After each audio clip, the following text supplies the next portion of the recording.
Alright, this one's for all the 24 gauge guys out there. If you happen to have one, let me know in the comments. I'd love to hear from you. But yeah, 24 gauge, 1 ounce of 29 cal #1 buck, 1200 FPS. That's totally going to drop a deer within 50 yards. It is conventionally loaded. I can't wait to shoot this one in a range video, but you guys enjoy the loading video. Alright guys, I got us a really cool one today. More 24 gauge stuff.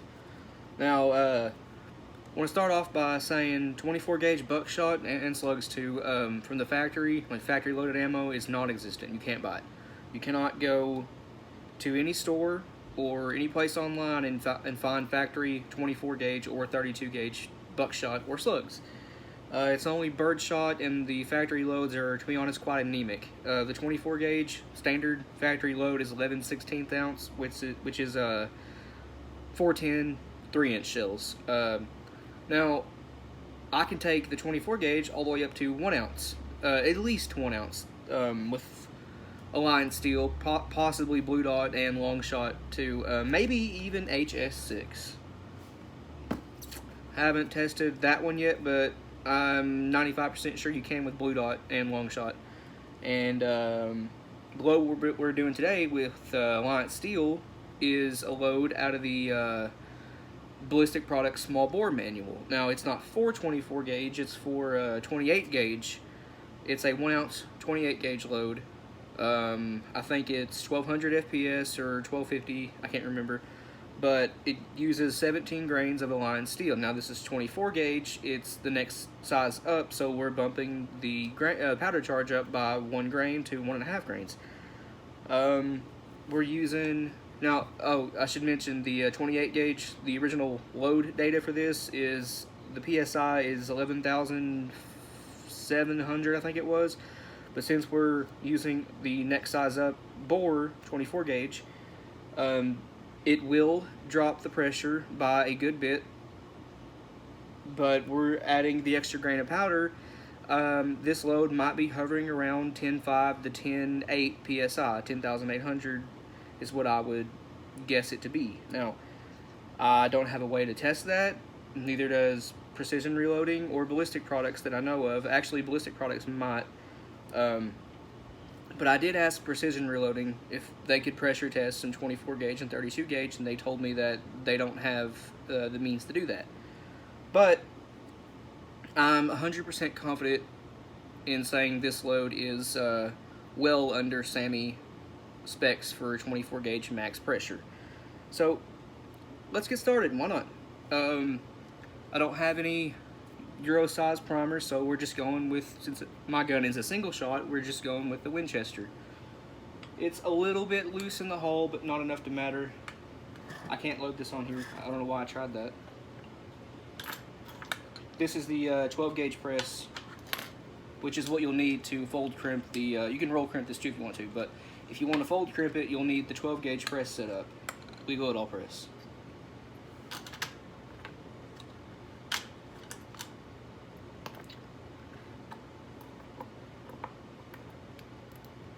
Come on, there we go. I don't know why I tried that. My brain's just... Sometimes when I get on video, my brain just stops working. But anyway, you can just press this one in by hand. Right like that. It's not fully seated flush, but whenever I chamber this into my gun, it will seat that primer flush.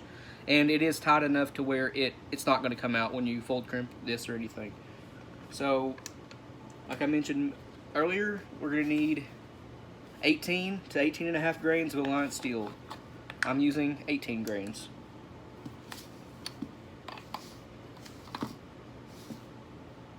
You might even be able to push this up to 19 grains, possibly. But I'm not going to push it that hard. There's 20. Yep, 20. Let's back it down to 18. Still 20. There's 19. Still 19. And there's 18.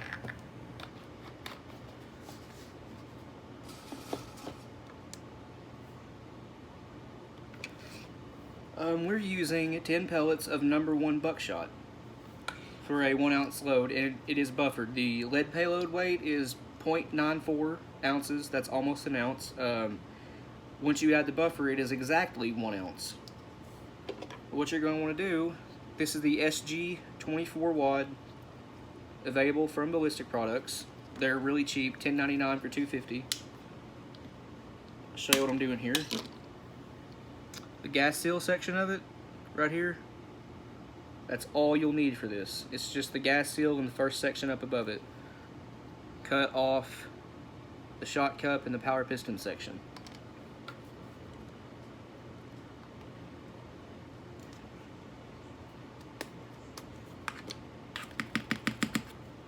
Alright. Looks something like that. I know it's hard to see, guys. And this mold right here, some of you guys may want to pick this up. This mold is awesome. I got it on eBay. I believe it was $55 shipped. And the cool thing about this is, I'll show you the model number. It's a Do It mold. Just go to eBay, type in Do It slingshot mold, and these will pop up. I believe this is the first listing. This is the model BB-20-ILM2.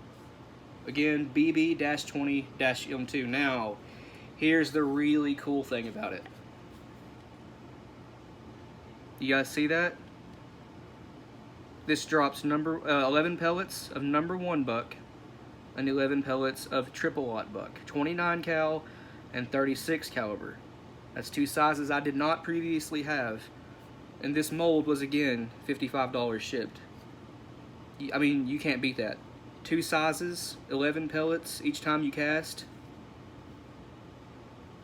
#1 buck and triple-aught buck. Wade Rush, Bubba Roundtree Outdoors here on YouTube, did a video on this mold years ago. And they've been out of stock for a long time. I just happened to go on eBay a few days ago and noticed that one seller has a bunch of these. Now they also make another slingshot mold. I believe it drops, I don't have it and I don't know what the model number is, but I'm sure you could find it on eBay too. It drops 44 caliber and 50 caliber round balls. But this mold is awesome. It's very easy to use. You do need oven mitts, or I recommend welding gloves if you want to use it. These are wood handles. They're I believe it's pine, but it's painted black. But the mold is super easy to use. Anyway, moving on. We need 10 pellets, 29 cal, #1 buck. Did you guys look at these?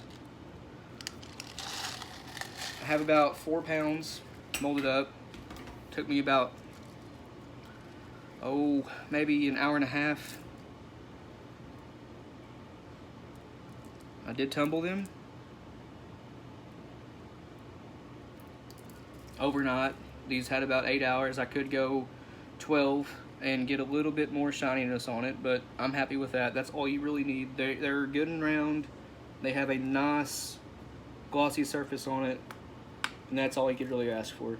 Now, 29 cal #1 buck is the largest size you can fit in 24 gauge. They stack by twos, very nicely by twos.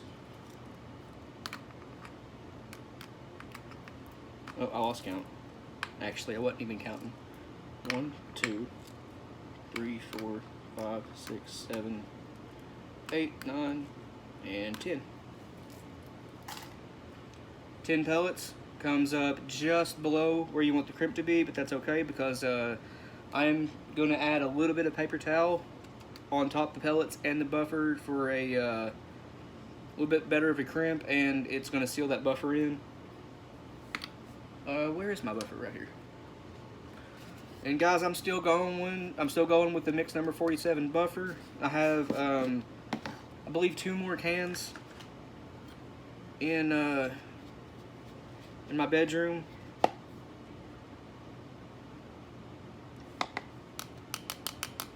I prefer it over the original buffer.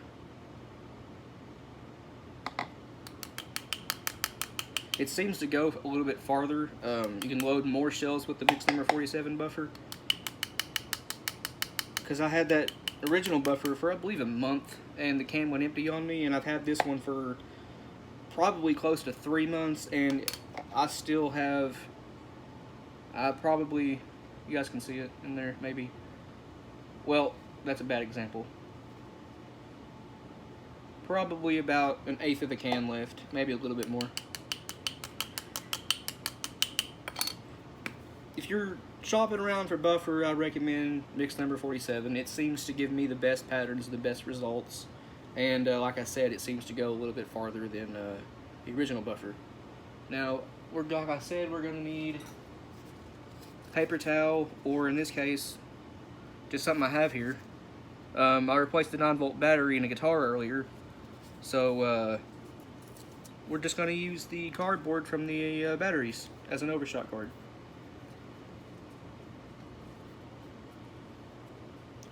Set it right on top, and to fold crimp this, if you guys have watched my previous 24 gauge videos, you'll know how to do this, but this is a Mech 28 gauge crimp starter that I have cut the 3 little lines out of the inside of the pre-crimper out with a knife, and that's all I've done to convert this to 24 gauge. You guys will see how it does in just a minute. You can crimp this in by hand. Looks like that.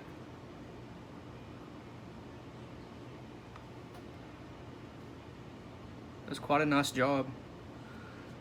Now what you want to do is just pinch this in with your fingers to help it along a little bit, and then push it in against the flat surface. I'm just using my dresser. Maybe I can show you on, yeah. I'll just use the side of this mold here. All I'm doing is just pushing it in against a flat surface. Right like that, and that's going to help with the final crimp. See how it pushes it inwards a little bit? Now, for a final crimp tube, the little skeeters, hold on. Little skeeters 16 to 24 gauge chamber insert. This lets you shoot 24 gauge shells out of your 16 gauge shotgun.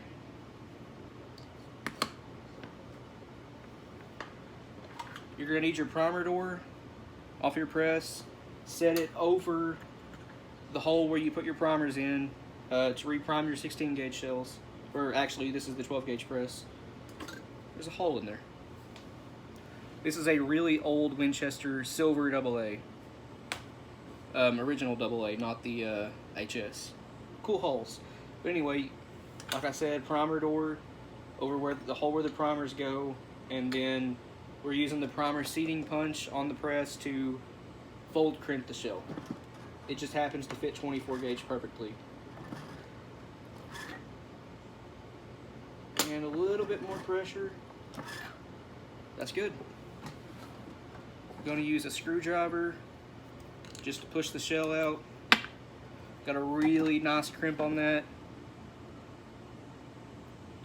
Now there's a little bit of a hole in the center.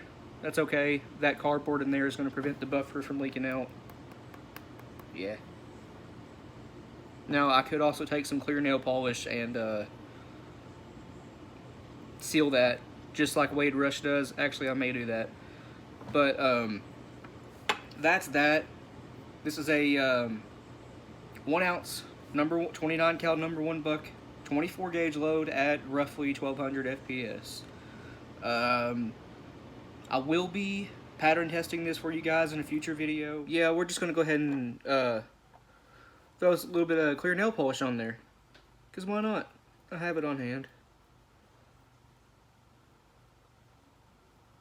And just like that, that's all you need to seal that up.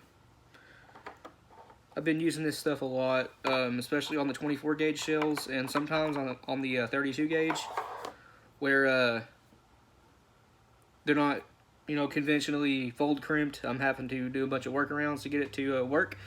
Sometimes you get little pinholes in the center, as I showed you guys earlier. But clear nail polish works great, or just use an overshot card. Either method works fine. You can do that for literally any gauge. Paper towel, in my experience, I use it in a lot of my loads, doesn't affect patterns at all. But some people say overshot cards can scatter your buckshot loads out a little bit, but I've not experienced that myself, personally. There's one other cool thing I want to show you guys, and that's right here. Now, what that is let me get one over here. Well, here's a powder coated one. Unless I have one right here. I guess I do. No. Yeah, I do. These 20 gauge Lyman Sabo slugs. They're roughly 58 caliber. I actually think they're closer to 575, but check this out. It's another 24 gauge. These happen to fit the bore of my 24 gauge like a glove. Like, I could not ask for a better fit.